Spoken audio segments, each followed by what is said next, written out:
All right, so let's talk. Why am I not a millionaire yet?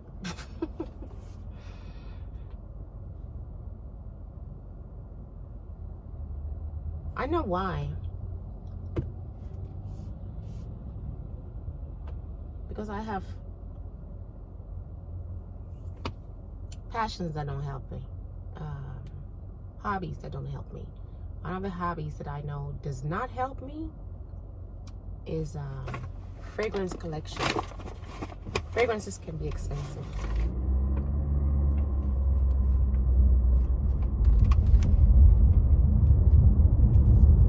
So that's the reason why I know I do not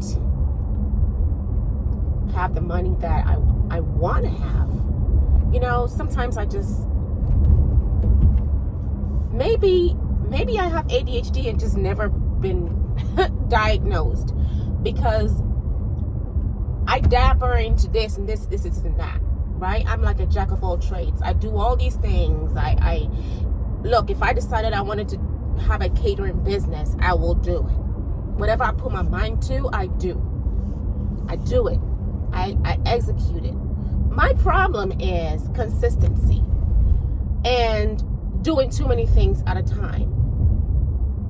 And it's like, I'm freaking 45 years old. When I was young, I thought I was going to be this great person. Like, I wanted to, don't get me wrong, I don't want to sound ungrateful, because God has been gracious to me. You know, He's given me so much. So I don't want to sound like I'm being ungrateful. But when I was young, I wanted to be a fashion designer. So I went to fashion school. I learned evening wear. I'm all over the place, right? I learned evening wear. And that didn't do anything. I ended up in Nashville when I got married and started doing care job. I never thought I could even do a care job. I did care job. Then I had my daughter, and NICU experience with her that made me go to nursing school so I can give back and be a nurse. And I became a nurse. And then after a while doing nursing, I realized that after leaving the NICU, I wasn't feeling fulfilled with nursing anymore. And so now what do? And life was lifing, and marriage was marriaging. And I ended up deciding, okay, instead of dabbing into everything, let's just do one thing. And I decided on hair. And hair is making me decent money, but it ain't making me no millionaire. It ain't making me no billionaire. It's not making me live like, okay, this is what I saw when I was young. You know what I mean? At this point, I think about retirement. I'm 45. 50 is real, just 5 years away. 60 is just 15 years away. I'm going to be 60, 70, 80 real soon. Praying that God blesses me with more years. And then I live long enough to see those years that I'm talking about, like 70 or 80. But it's like, I haven't figured this shit out.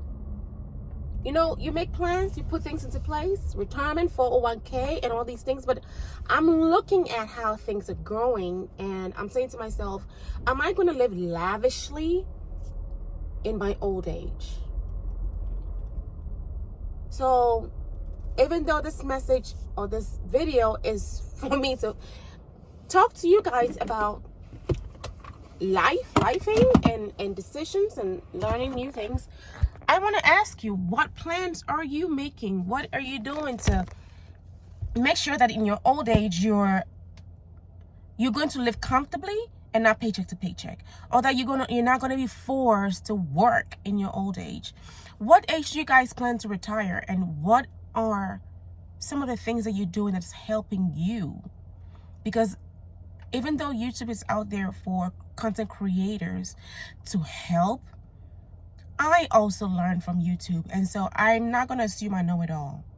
I know that somebody watching this has a method, has a plan, and knows what to do to scale higher in life. And I know success is whatever success is for you. And for me, success is that I'm not living paycheck to paycheck, that my kids are fed, and then we have a home and means of transportation, and there are no bill collectors at my door, that's success for me. But I know that there's more. There's more for me, where I will not worry about my future. So what are you guys doing to make sure that your future is secured? And if we pray to God that we all here in the future, but if we're not, at least we made plans to make sure that in our old age we're not living like less than we're living now. Because I don't want to live less than I'm living now. I either live the way I'm living now or better, and I would love better. So what are you guys doing to make sure that your future is what you want it to be? Share with me, please.